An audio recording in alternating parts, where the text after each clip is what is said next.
Bonjour. Dans ce laboratoire, on va déployer Active Directory sur des machines Windows Server 2019. Donc, le laboratoire il est subdivisé en deux parties. La première partie, c'est promouvoir la première machine parce qu'on aura besoin de deux machines serveur 2019. Comme vous le voyez ici, deux machines 2019. Celui-là va être promu en contrôleur de domaine pour le domaine test.local. Et ensuite, on va prendre le premier client Windows 10 qu'on va joindre au domaine. Et puis, on va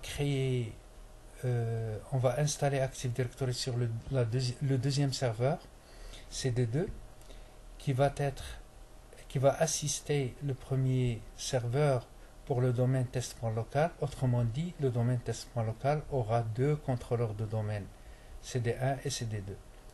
Et la dernière étape de la première partie consiste à joindre ce PC2 au domaine test.local. On va vérifier que les deux PC figurent dans le conteneur computer dans CD1 et dans CD2. On va pouvoir aussi créer des utilisateurs et ils vont figurer si on crée un utilisateur sur CD1, il va aussi figurer sur CD2. Ça, c'est la première partie. Du laboratoire. Pour la deuxième partie, on va créer et déployer des GPO, c'est-à-dire à partir d'ici, on va les créer. Ils vont être déployés selon la cible qu'on va choisir. C'est tout ce qu'il y a pour la présentation. Donc, go pour la réalisation de ce laboratoire. Donc, voilà notre serveur CD1. Aucun rôle n'a été installé. On va jeter un coup d'œil sur la carte réseau pour voir la configuration IP. Si vous regardez ici, propriété, et pour IPv4, vous allez voir que ici c'est 10.1.1.2 255.255.255.0 et pour le DNS préféré c'est lui-même. Donc ce DNS préféré, on va le mettre dans toutes les configurations des machines. Idem pour CD2. Si on va ici,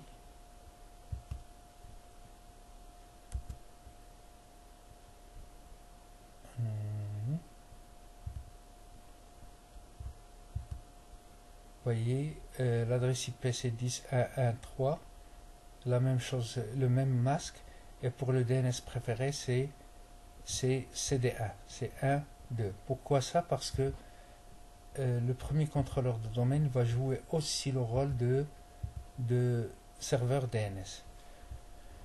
Pour ce qui est de la machine PC 1, donc on va lancer ncpa.cpl et puis on va voir le détail.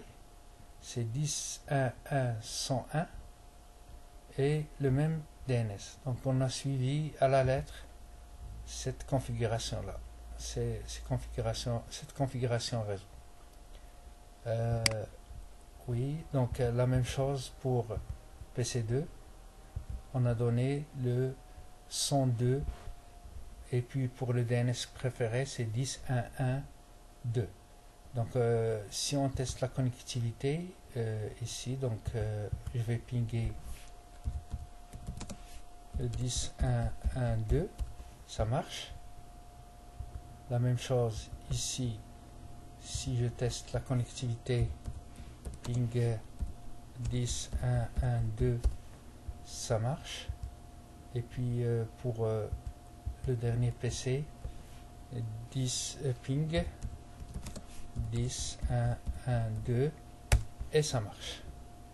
Donc on va commencer l'installation sur CD1, c'est-à-dire que ici on va installer le rôle Active Directory. aller sur le tableau de bord, ajouter des relais fonctionnalités, suivant, suivant, suivant, et puis cliquer sur service ADDS, ajouter, suivant, suivant et suivant, installer. Maintenant le rôle il est en train d'installer. Entre temps il est obligatoire que votre administrateur ait un mot de passe, donc on va vérifier ça, le compte administrateur. Donc voilà, vous pouvez non, c'est pas ici, donc modifier votre compte utilisateur, protégé par mot de passe. Donc il est déjà protégé par mot de passe, sinon vous devez lui attribuer un mot de passe, car sans mot de passe, la promotion en contrôleur de domaine va afficher des messages d'erreur. Donc ici, cliquez sur promouvoir ce serveur en contrôleur de domaine. Sinon, vous pouvez fermer et cliquer sur le triangle jaune et puis vous allez trouver la même option ici, ou bien la même option pour promouvoir ce serveur en contrôleur de domaine. Je clique. Il s'agit d'une nouvelle forêt qui s'appelle test.local. Suivant.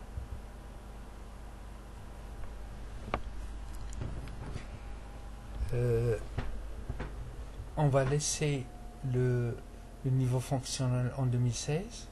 Fournissez un mot de passe pour restaurer la base de données en cas de besoin de votre contrôleur, oui, en cas de besoin, vous pouvez utiliser ce mot de passe pour restaurer la base de données. Il n'est pas obligatoire d'être le même mot de passe que celui de l'administrateur. Mettez suivant. Suivant. Ici, il va chercher est-ce qu'il y a déjà un domaine portant le même nom.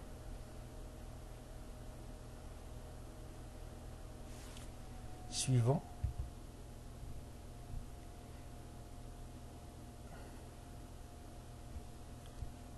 Ça c'est la base de données, l'emplacement de la base de données dans le disque. Suivant. Et voilà un petit résumé de ce que vous avez comme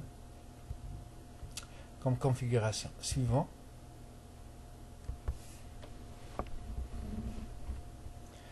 Tant que c'est pas inscrit en rouge ici, ça marche.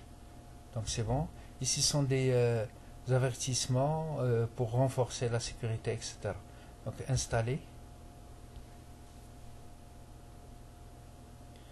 Donc maintenant, il est en train de s'installer. Une fois installé, le système va demander un redémarrage. Il va redémarrer tout seul. Donc le temps où il va redémarrer et organiser son schéma, etc. Donc vous allez pouvoir se connecter avec le login et le mot de passe de compte administrateur. Voilà, dans mon cas, le système a pris quelques minutes pour redémarrer. Donc on va pouvoir maintenant s'authentifier. Voilà, test administrateur. Si vous ne voyez pas test administrateur ici, vous pouvez aller dans autre utilisateur et l'écrire manuellement. On va le faire comme ça. Mettez test backslash administrateur et puis fournissez le mot de passe.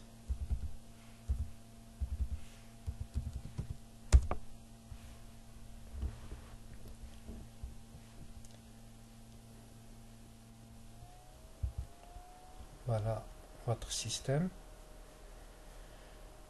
Maintenant, on va vérifier est-ce que Active Directory a bien placé ces éléments.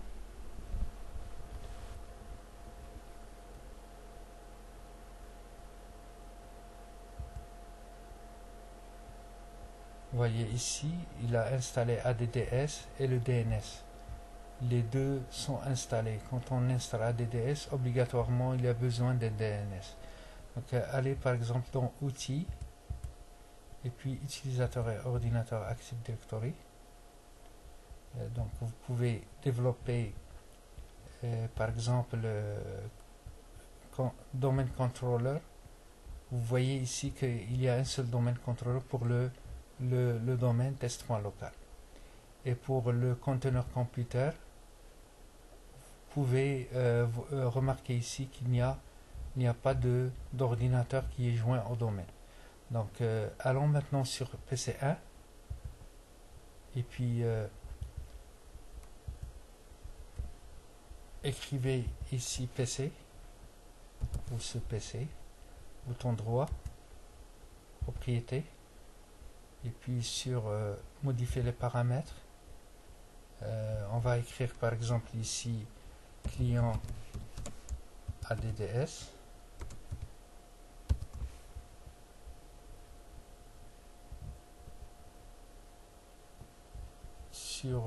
Cliquez sur modifier, écrivez ici par exemple PC1 et puis dans domaine, ici vous n'allez rien écrire, donc vous allez supprimer celui-là, et dans domaine écrivez test.local. Ça c'est le nom de domaine que vous voulez joindre. OK.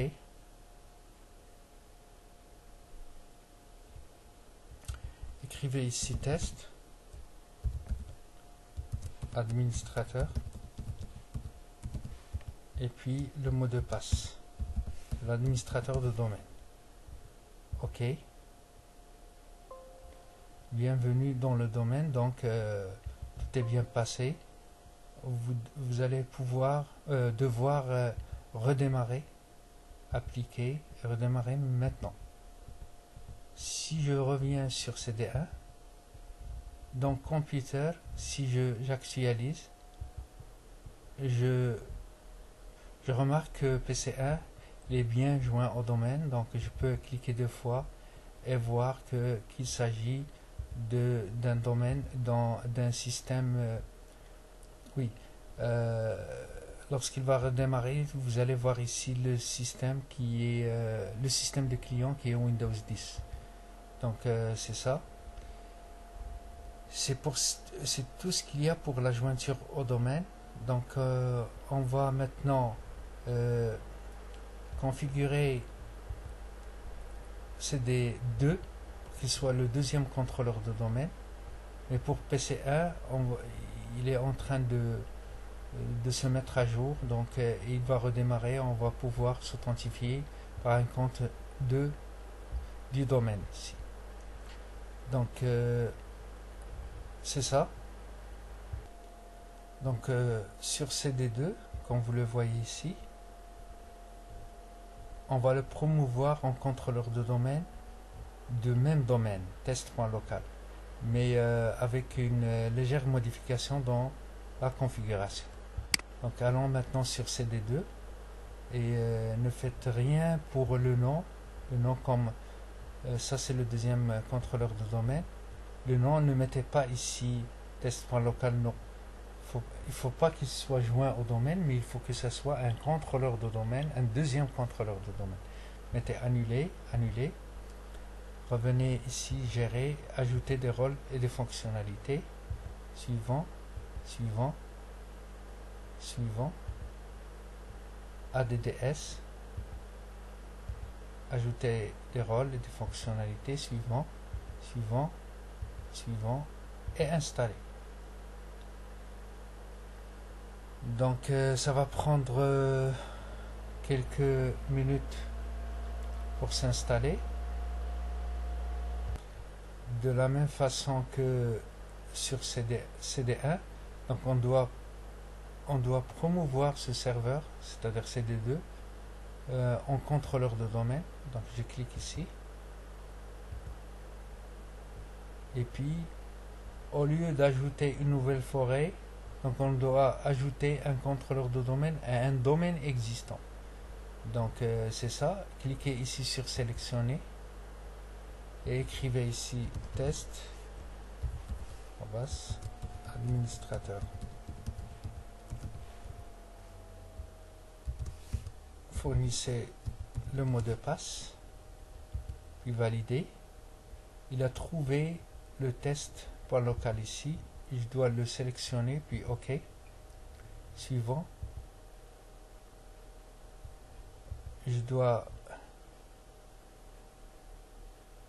On doit le laisser un petit peu, puis je dois fournir le mot de passe du mot de restauration.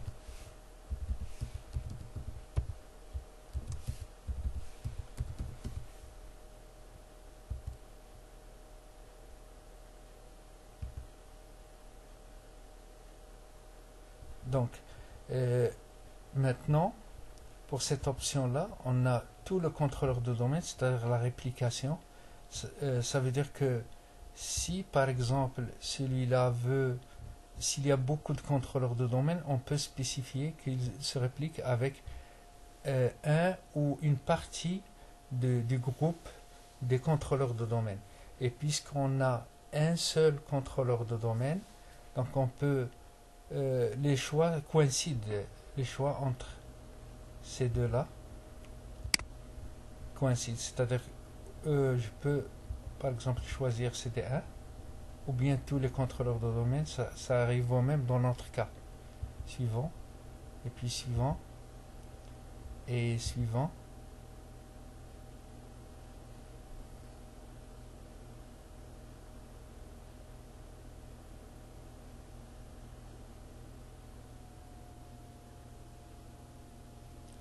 Voilà.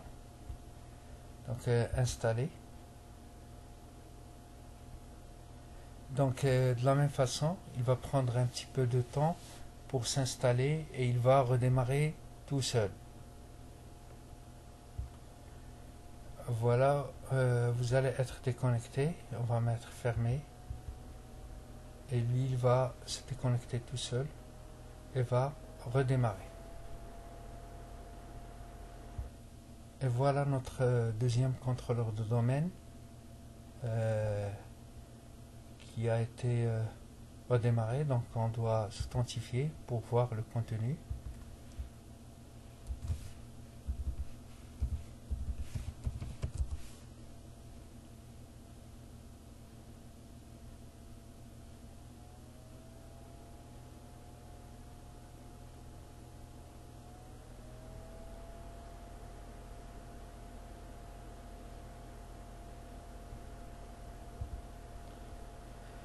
Allez maintenant sur outils, puis utilisateur et ordinateur Active Directory. Dans le domaine test.local, donc computer, vous allez voir PC1, donc de la même façon que ici sur le premier contrôleur de domaine. Donc vous allez voir ici PC1. Si jamais par exemple sur user, je peux ajouter par exemple un utilisateur. Je vais appeler Bob par exemple.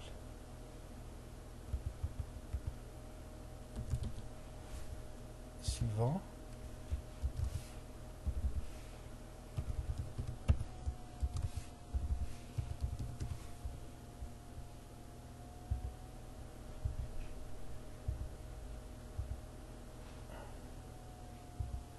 Ok.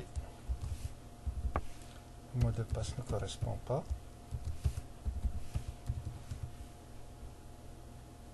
Suivant.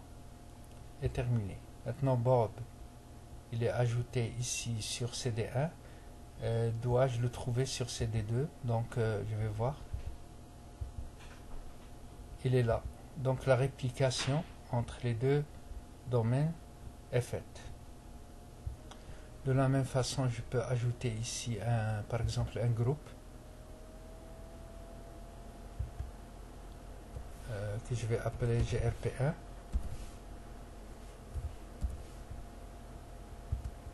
Je l'ajoute ici sur le deuxième contrôleur de domaine. Je dois le trouver ici si j'actualise.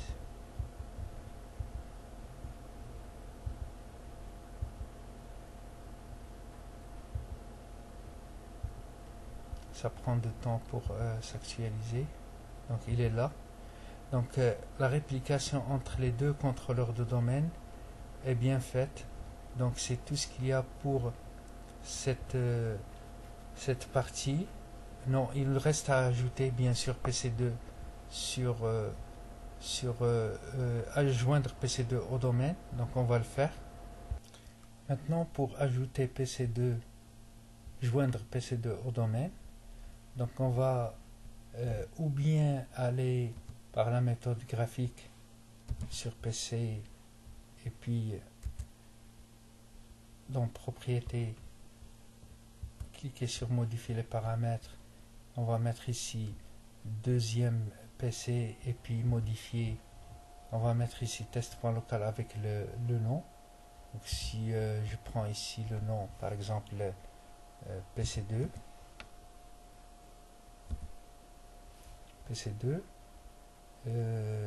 ici je peux prendre le domaine test.local. Ça c'est la première solution. Ce qu'on va faire, c'est que on va utiliser PowerShell pour joindre PC2 au domaine, mais en mode ligne de commande PowerShell. Donc c'est ce qu'on va faire. Pour joindre le deuxième PC au domaine test.local en mode PowerShell, donc allez dans la zone de recherche, écrivez PowerShell. Donc dans Windows PowerShell, cliquez par le bouton droit et exécutez comme administrateur. Donc ici, vous allez mettre oui. Et on va agrandir cette fenêtre là.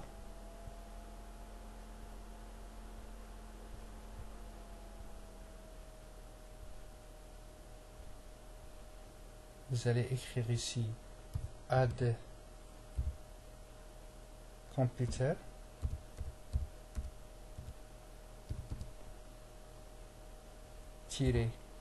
domaine name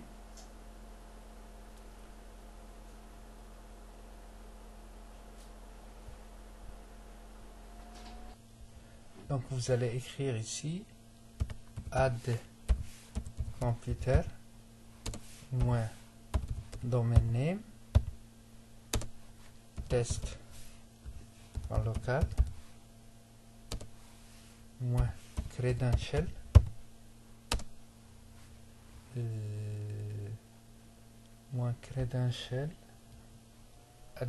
administrateur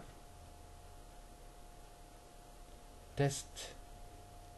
Vous pouvez écrire ou bien administrateur @test.local ou bien test / administrateur moins restart. Entrée et vous allez donner le mot de passe ici de l'administrateur.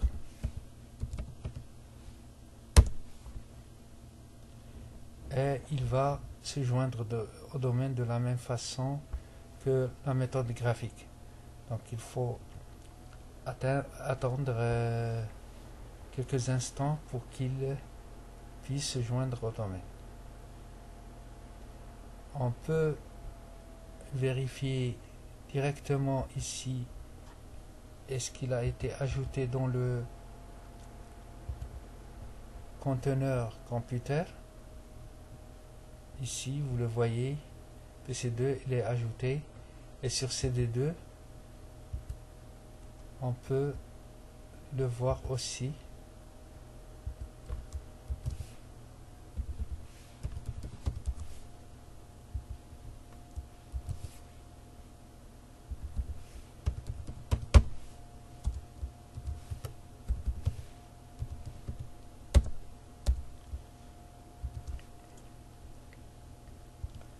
on peut le voir aussi